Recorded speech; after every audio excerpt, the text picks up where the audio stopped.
Well, thank you so much, Nancy. And I just wanted to say that, you mentioned Brian Trainor's ideas, and, indeed, there is a genetics component to myasthenia gravis. About 3 years ago, there was a GWAS study published, and a couple of the loci, or the genes that they found, one in particular, turns out to be a central regulator of the immune response. The gene is called LRP4 and in many ways, that study was somewhat prescient because there's another set of medications that inhibit that particular receptor in patients that get administered that. These are usually patients with very serious cancer, develop myasthenia gravis as a side effect. So certainly using genetic methods to try to get at some of these questions about immune disorders is particularly useful. And I wrote a little something for the MGFA magazine too, showing that in fact there is a genetic contribution, although it's not very big. So if I can get my slides.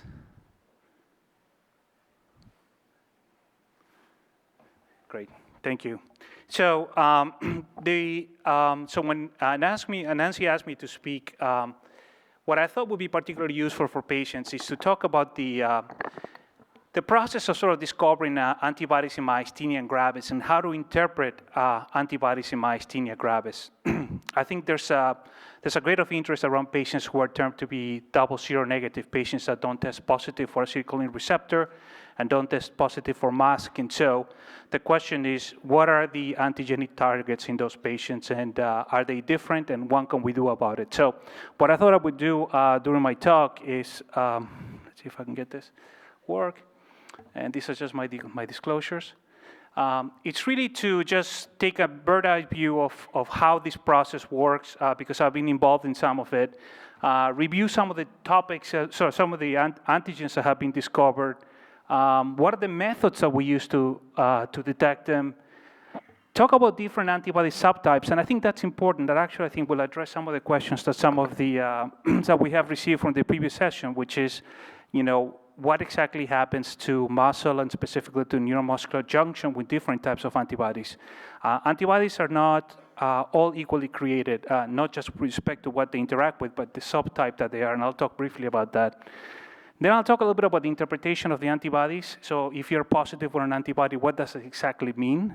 And finally, just review the pathogenic criteria. So if you have antibodies against a particular molecule, does that mean that those antibodies are necessarily pathogenic? So, and then I'll yield the floor to Dr. Rivner, who I think will get into the details. So as a disclosure, I'm going to be mentioning a lot of studies here. I don't mention all of them. And so this is mostly for this, basically as a descriptive process, okay? So I think everyone here has a good idea of what myasthenia gravis is. It's essentially an acquired autoimmune disorder of neuromuscular junction. The symptoms, we're all aware of them, of basically fluctuating fatigability, weakness, double vision. It can involve just about every musculoskeletal, every part of the musculoskeletal system, anything that has a neuromuscular junction. The treatments were very well reviewed in the previous session, so I will not dwell on that too much. But the question is, what are the antibodies? It's an autoimmune disorder. It's antibody-mediated. What are the antibodies that cause it? So, of course, the first antibody was identified was the acetylcholine receptor antibody, okay, and about 80 to 85% of patients have it. The next antibody was identified were antibodies against the muscle-specific kinase, or MuSK, and that accounts for maybe between 5 and 10% of patients. That leaves about 5 to 10% of other patients who don't have antibodies that are very well characterized. But we have a lot of hints, and there's some evidence about a particular set of targets that I think are useful to investigate further. So this is the neuromuscular junction, and just bear with me here. So this is basically the end of the nerve, and this is the beginning of the muscle, and this is the structure of neuromuscular junction. Basically, this is a synapse, somewhat similar, but at the same time dissimilar to what we have between the connections between different neurons. And the important thing here to note is just the location of the different molecules that we talked about. So just to orient you better, the neuromuscular junction is actually on muscle, right? So if you think of this pink sphere as muscle, you will see that the acetylcholine receptor really sits on top of the membrane. And there's a set of molecules that mediate the interaction between the motor axon and the neuromuscular junction. The molecules that we're talking about later are Agrin, LRP4, MuSK that you guys probably know, the acetylcholine receptor, rhabsin, and unfortunately this can't label properly, but this should be titin, all right?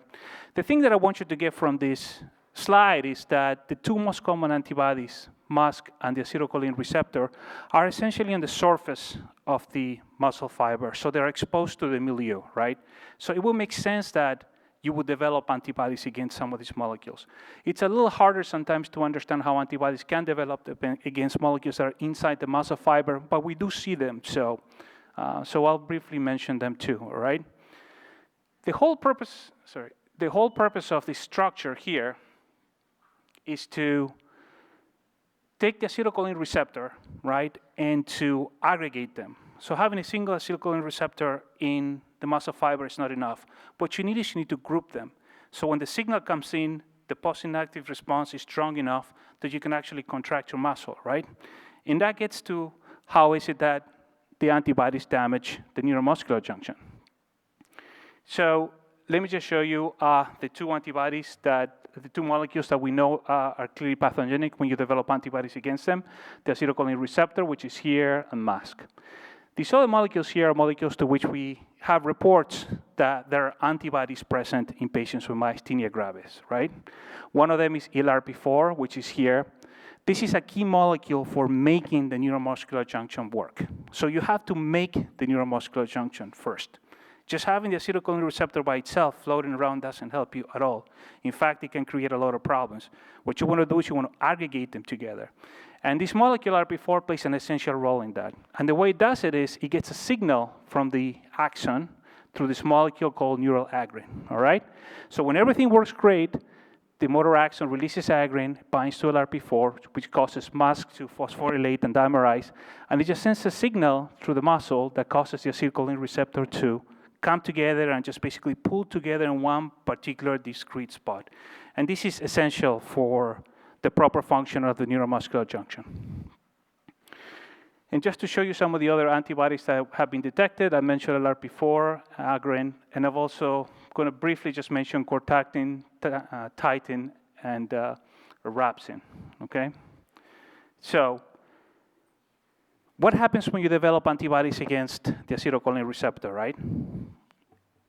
So I just told you not all antibodies are created equal, right? The antibodies that cause a problem in those that have acetylcholine receptor antibodies, it's a particular subtype. They're called IgG1 through 3, all right? And the way those antibodies mostly work is by binding to the acetylcholine receptor, right? And then causing other molecules to attack the neuromuscular junction, right? Mostly through the deposition of something called complement, right? And that's the genius behind a drug like Solaris, because what it does is it inhibits that process, right? But the type of antibodies that you have basically are of the IgG1 and 3 subtype. So when that happens, basically, instead of having this nice aggregation of the acetylcholine receptors here and the channels at the sort of the following end of the neuromuscular junction, everything becomes flat and disorganized. So when you get the signal to contract the muscle, it doesn't work, all right? Now that's interesting because if you look at patients that have antibodies against MuSK, right, the antibody subtype is actually very different. It's not an IgG1 through IgG3. In fact, it's an IgG4, all right? It's IgG4 antibodies. What I'm showing you here is two slides from basically looking at the neuromuscular junction of a normal patient and a patient that has MuSK antibodies, right? And this might be a little harder to follow, but this is basically electron microscopy. And what you want to see is that this is a normal patient. This is what it looks like on the surface. You have the normal muscle fiber, which is like a long tube, basically. And you see all these furrowing, all these cleaves and everything that's very nicely formed, right? You need this because that increases the surface areas and it kind of puts everything back together. In patients that have MuSK antibodies, this doesn't form, this is flatter. But we know that there's no destruction of the neuromuscular junction. In other words, complement doesn't get fixated, all right? And that's because this subtype of antibodies, which are the antibodies that are pathogenic in MuSK myasthenia gravis, do not fix complement, okay? So you can see already that the mechanism by which patients develop or the antibodies in MuSK patients work, it's completely different. And we also know this because when we add the antibodies to different reactions, right? If we take a patient with MuSK myasthenia gravis and you collect the blood, you isolate the antibodies, you see that certain things happen, right? So for example, MuSK, which is, I told you, is the molecule that basically gets dimerized when after Agrin interacts with LRP4, doesn't get phosphorylated, all right? And so probably what's happening in patients that have MuSK antibodies is that the neuromuscular junction itself is not able to form the structure properly. Or that structure forms and it's probably unstable, all right? And that's very different from someone that has acetylcholine receptor antibodies, right?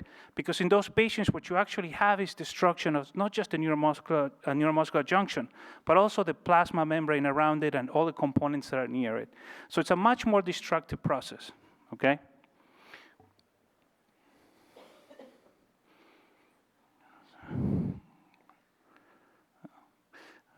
So this just reiterates the point that I just told you, that the antibody subtype, it's not the same. So let's talk about some of the other novel antigenic targets, right? So LRP4 actually was identified as a very interesting candidate for myasthenia gravis, right? And the reason is fairly obvious. It sits on the surface of the neuromuscular junction, right? Interacts with Agrin, and it eventually leads to the dimerization of MuSK, right? This is a somewhat complex molecule. It has many different subparts or domains that need to fall properly. And we know that mutations in this particular molecule can cause a number of genetic disorders, so it's very important. The identification of this molecule is a very significant event. For many years, we knew that Agrin was binding to something, but we didn't know what it was. So when LRP4 was identified, that was very important. And so once that became obvious that this is part of neuromuscular junction, of course, then people tried to identify antibodies against it. And sure enough, there were several reports, and I'm going to show a couple here, where patients who were double seronegative for acetylcholine receptor and MuSK, they were tested for antibodies against LRP4. And within those patients that were double seronegative, we did identify antibodies against this molecule. And also, when we looked at the subtype, most of the antibodies were of the IgG1 through IgG3 subtype, right? So that told us that probably the mechanism of action of antibodies in LRP4 were likely to be similar to those of the acetylcholine receptor, all right? Then again, there was also some effects on disaggregation of the neuromuscular junction, which you might also expect based on what the molecule does, okay?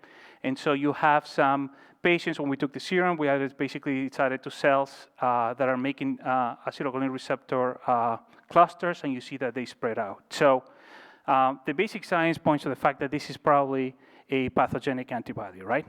So a few other interesting aspects of the LRP4 antibodies is that they're not just seen in patients with myasthenia gravis, okay? It's also been identified in patients with ALS. Now, ALS is a motor neuron disorder, and the role of these antibodies in those patients is not quite clear. Some of the patients that had these LRP4 antibodies did not have myasthenia, but some of them did. And the antibodies were not just found in the blood.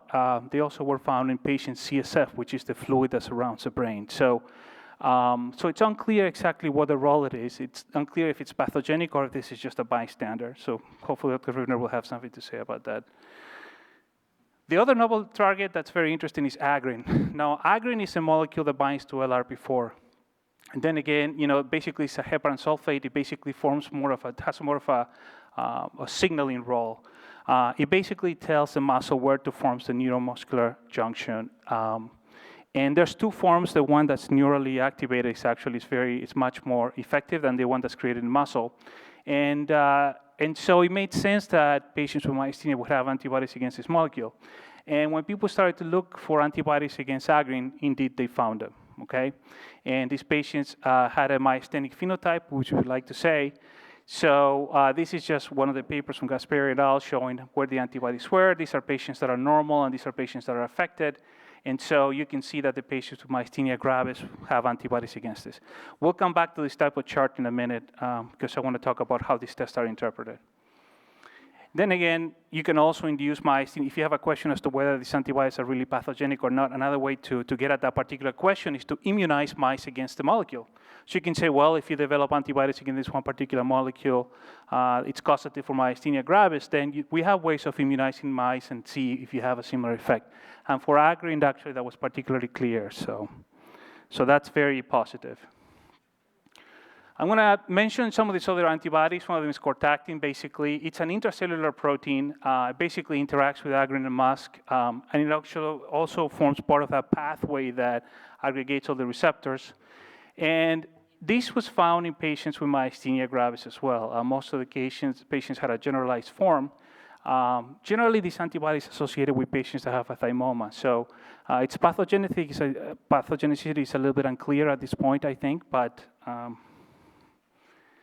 another antibody that's often seen in patients with myasthenia gravis are antibodies against titin. This is an antibody that's actually very associated in patients that have a thymoma. Whether it individually causes myasthenia gravis, it's not really been established yet. There are some patients who have antibodies against titin that don't actually develop myasthenia gravis. They develop what's called an inflammatory myopathy. So, and this is an antigen that, again, it's not on the surface of the muscle fiber, but it's right inside of it.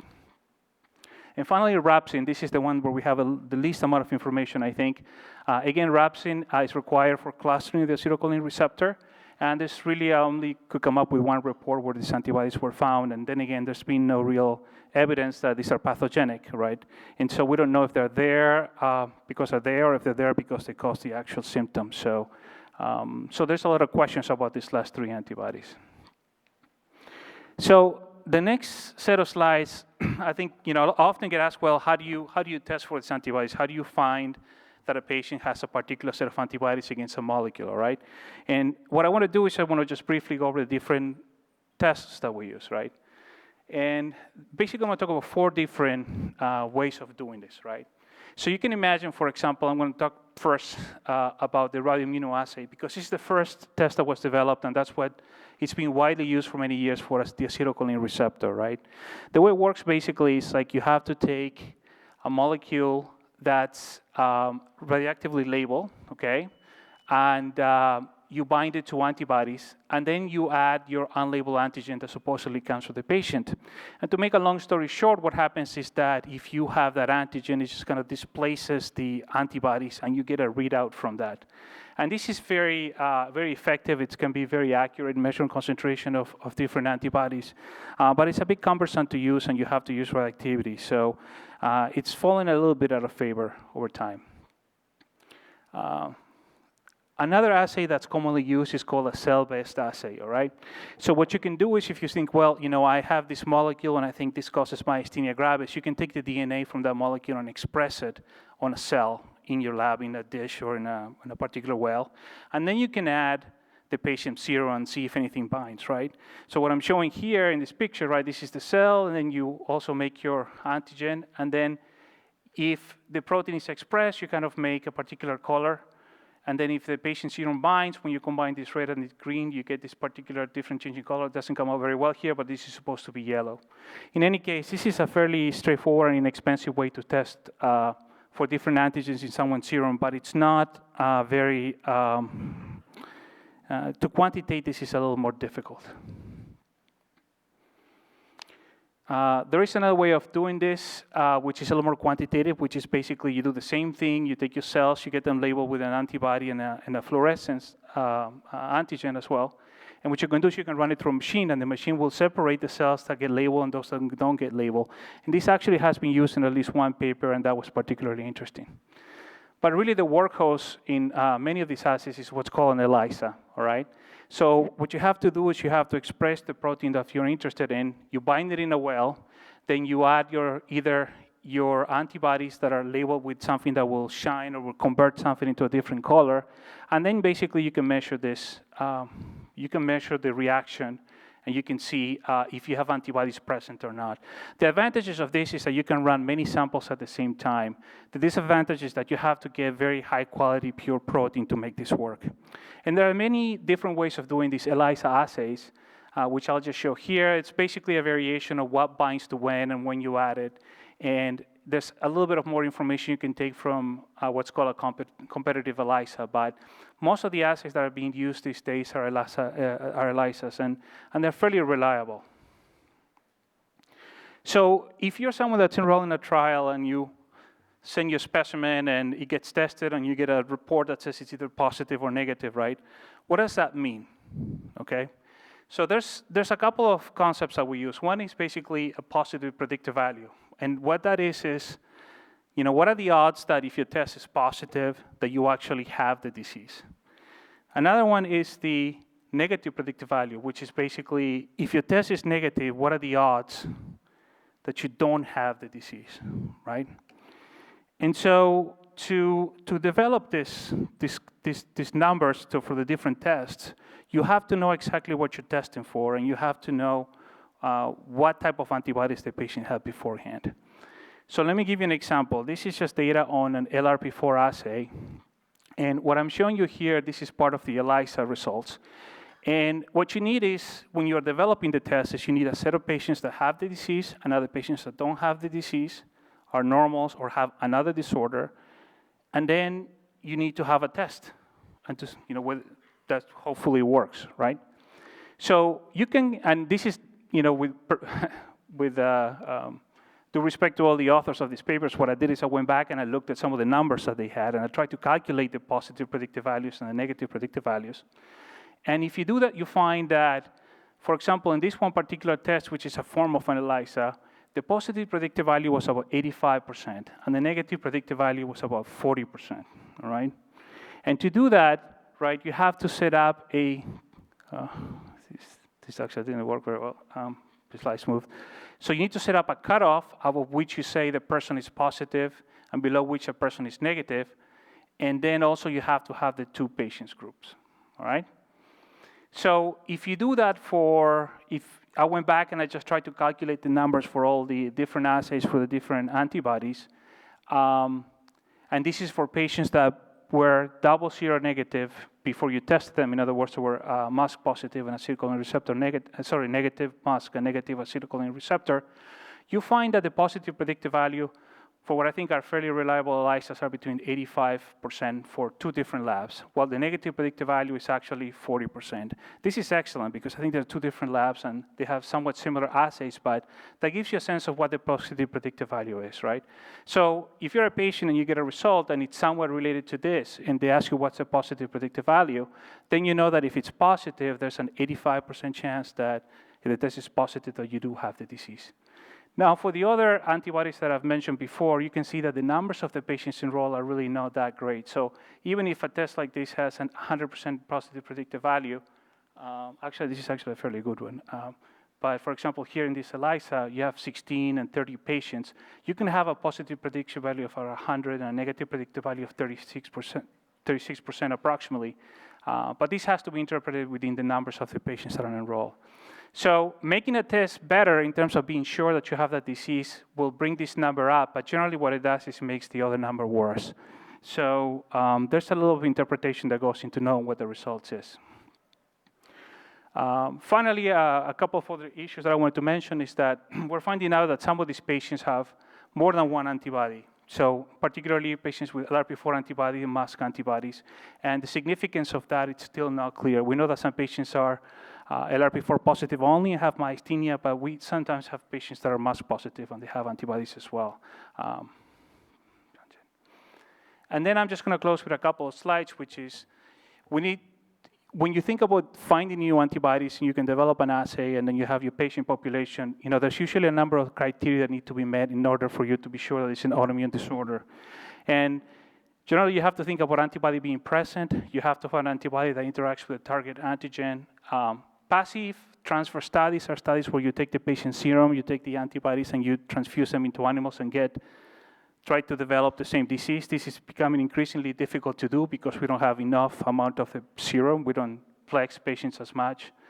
You could also try to immunize an animal, again, with a protein that you think it's pathogenic and see what the results are. And finally, you would like to see a reduction of antibody levels as you treat the disease. And so I've just made a quick table here on the criteria for the different antibodies and how they match up with what we know so far. I think we're doing pretty good, although I think there's a lot of work to be done for acetylcholine receptor and MuSK. This is all positive. And on my review of the literature, I think that some of these studies I think are very difficult to do, so I don't really expect them to happen.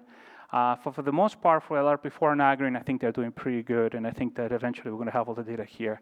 For cortactin and titin, I think it's a little more difficult to get that. Okay?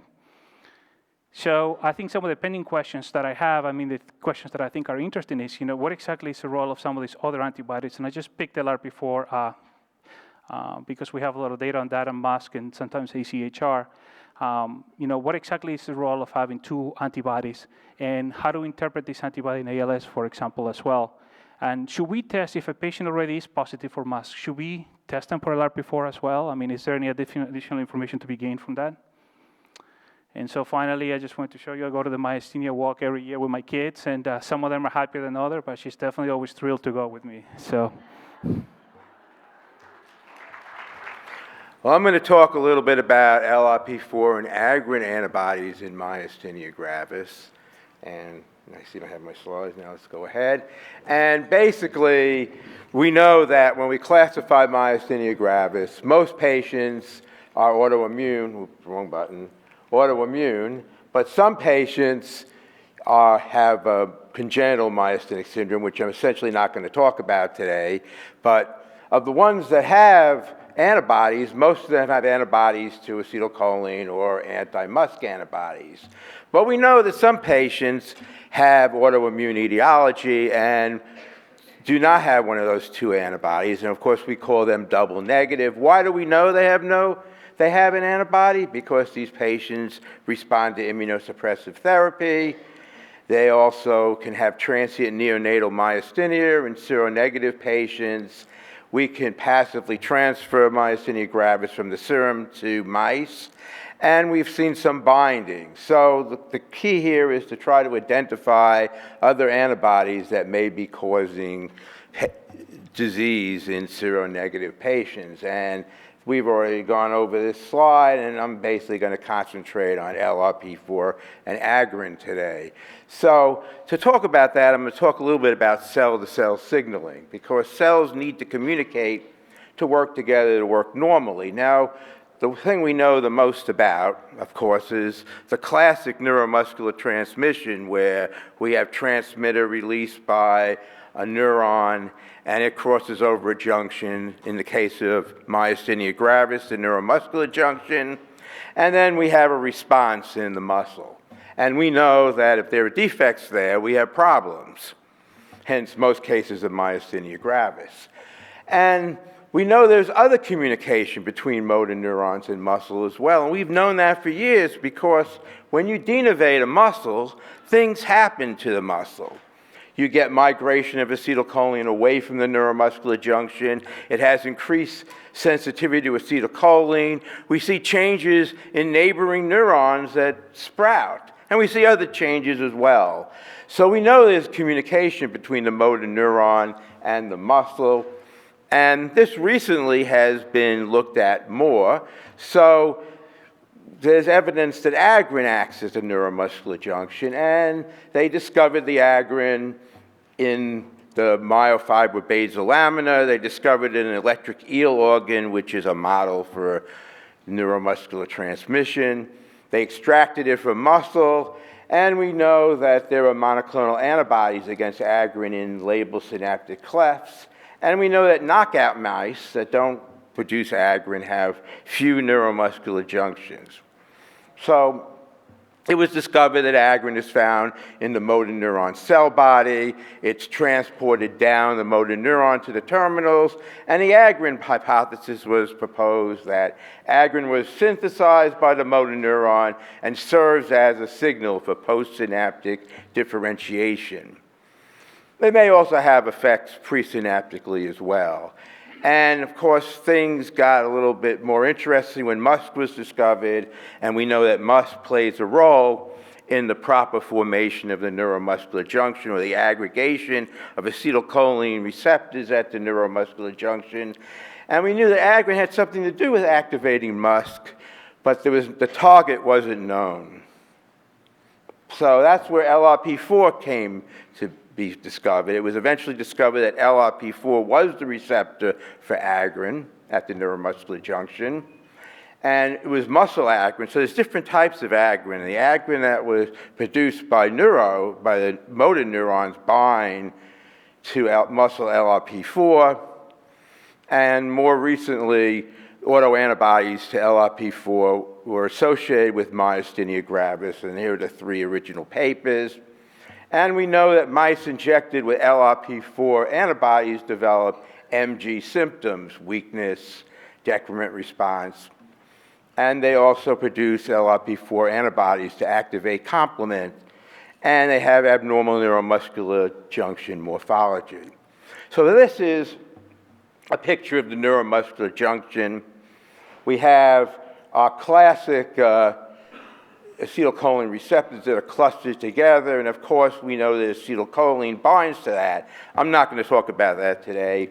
I'm going to talk about the agrin, which is released also by the motor neuron, binds to LRP4, activates MuSK, and causes the proper formation of acetylcholine. So if you don't have this, the neuromuscular junction is not properly formed.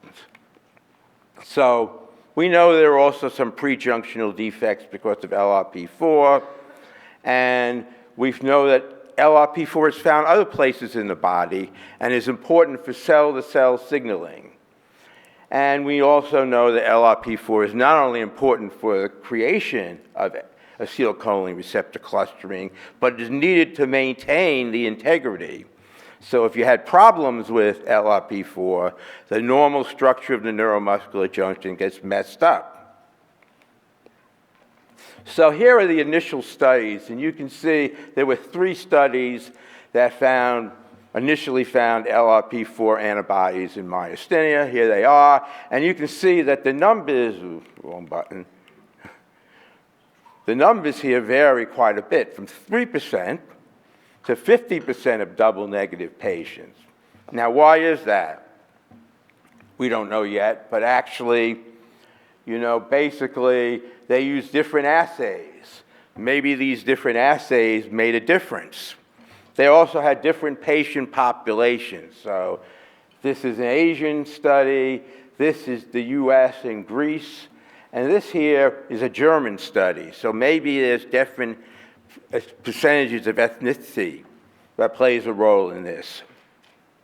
So let's look at some of the data that we do have. We have incidence data from basically 241 patients. So what we're talking about, what's been known in the literature, and I added some unpublished data of mine. We know about 241 total positive patients. And you see that the prevalence varies from a really low prevalence of 0.5% to 40%. And if you look at the double negatives, these numbers reflect that the same way. We notice that different assays were used. We know that different countries and different ethnicities were used. And we know that a number of these patients also had antibodies to other components as well. Let's look at some of the clinical data. And we actually have clinical data on only 143 patients, quite low as well. And that includes some unpublished studies right here. And so we see that females, actually I should have probably done it the other way and put female here, but anyway, females predominate. And the age is somewhere in probably around 50 or so. And most of these patients actually have generalized symptoms. Some patients were very mild. Head drop was seen. And there were some patients that actually had myasthenic crisis and had quite severe disease.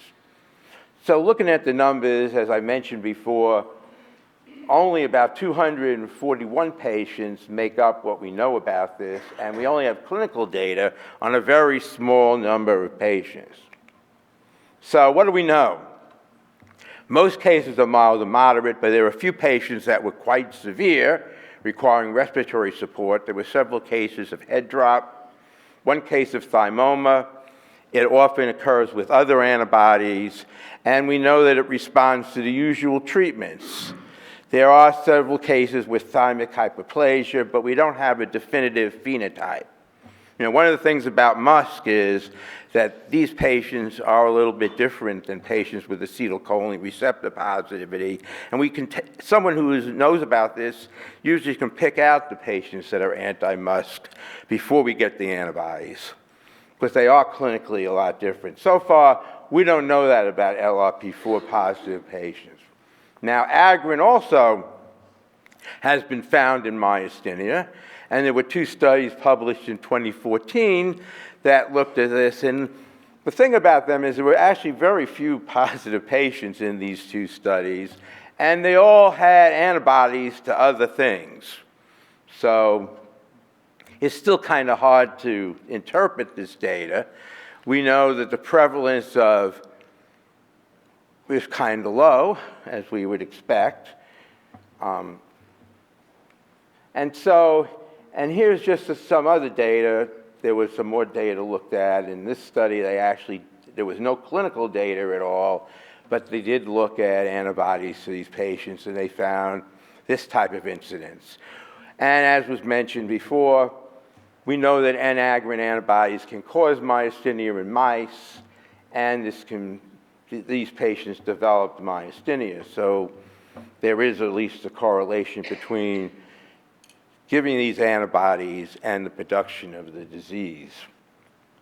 So here's the limited data that we have, and I added a little bit of just on our site in Augusta University's data. And you can see that the prevalence is still relatively low. These are the different assays that were used, the different countries that were done, and you can see that many of these patients had antibodies to other things as well.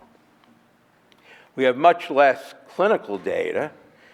In fact, this is about all the clinical data we have. Most of these patients were generalized. In fact, none of these patients were ocular. And this is the age, which was in the 40s, and mainly female. We know that at least one of these patients became very, very ill. So here are the numbers we have: 45 patients and 10 with clinical data. So what can we say about Agrin? We can say, number one, very few patients with Agrin antibodies have been studied. Many of these patients have other antibodies besides anti-Agrin.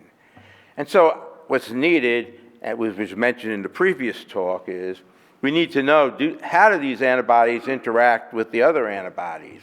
You know, maybe that makes a difference in the severity of the disease. We don't know that yet, however. And most of these patients actually do have generalized symptoms. All of them did, actually. But we need more information about these patients, obviously. Now, also was mentioned is that the Agrin was found elsewhere too and has other roles that we just don't understand, some of them kind of intriguing. So we found antibodies to Agrin in ALS patients along with LRP4 antibodies. And we don't know what the role of that is at this point. But one thing I can say that they actually kind of made me delete from my paper is that these patients actually had a predominance of upper motor neuron symptoms. So in ALS, you get lower motor neuron symptoms, which are when the neuron that innervates the muscle dies, and you see wasting and weakness and things like that, and these patients had that. But you also see upper motor neuron symptoms, which means increased reflexes, spasticity, where the muscle is harder to move. And those cannot be produced by problems at the neuromuscular junction. So if you postulate that these antibodies have anything to do with ALS, you would have to postulate that they're working somewhere else besides the neuromuscular junction to produce these symptoms. We still don't know that. Of course, they've also found it in other things, Alzheimer's disease. There may be effects in glial cells. There may be effects in hippocampal cells, synaptic formations, cartilage. There were some papers about pain in Agrin.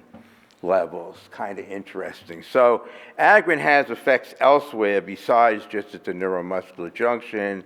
By the same token, there are other roles of LRP4 as well. ALS, we don't know what that function is yet, but the numbers vary from about 10 to 23% of ALS patients. We found about 13% in our population. Important for bone development, renal development, and limb development.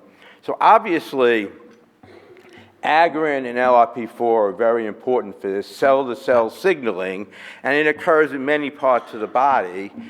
We don't fully understand this well yet, but this signaling is very important, just like it's important at the neuromuscular junction.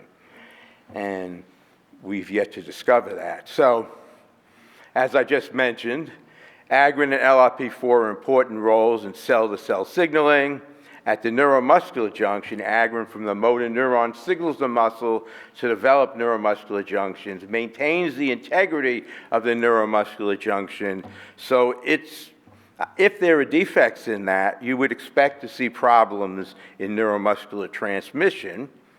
There are also presynaptic roles of Agrin and LRP4 as well, which really need to be understood better. We know that congenital defects in Agrin and LRP4 produce congenital myasthenic syndromes. And antibodies to Agrin and LRP4 produce myasthenia in experimental animals. And we know it's found in humans with myasthenia gravis. At this point, we don't have a phenotype, but it seems like most of these patients do respond to the usual immunosuppressive therapies that are given. I can't speak to any of the, to like Solaris, because we don't have any data on that. But in terms of other immunosuppressive therapies, they generally respond. Some of the patients may have had less of an effect response to pyridostigmine, but we still don't have enough data for that. So how are we going to resolve this? Well, we currently have an NIH-funded 16-site study to look at double-negative myasthenic patients. I have not presented any of the data from this particular study, and we want to find the incidence of LRP4 and Agrin antibody-positive patients. We want to see if we can describe the clinical symptoms of these patients better, so we can see if there's a group of patients that look a certain way that we can say, well, you have these antibodies, we think, just like we can say that for MuSK right now, and be right a lot of the time. And since we know this is found also in ALS patients, we want to try to understand what's different about these antibodies. Why does it produce myasthenia in some patients and may produce ALS, even though we're not sure about that at this point, in other patients? But to understand that more, we're going to need to try to figure that out and learn how these antibodies produce this disease. What IgG subtype are they, so we can better understand how to possibly treat this disease better. And of course, understanding how these antibodies in patients who have more, this is a double negative study, but at least understand how these may play a role in other patients who have antibodies to other, acetylcholine receptors or MuSK in myasthenia. That's an important question as well. So here's just some of the many acknowledgments. I'm acknowledging the people who were in my study, even though none of the data is from them at this point. Lynn May, who is my collaborator, who was at Augusta University, but now at Case Western, he basically developed the assays we're using for LRP4 and Agrin, and actually he was published some of the papers about finding LRP4 and Agrin antibodies in myasthenic patients. Brandy Quarles, who's my lead study coordinator, who has worked really hard in helping me get this data together. And here are some of the other sites that are involved in our study currently. And finally, I'd like to thank my wife as well for her encouragement and support. Thank you.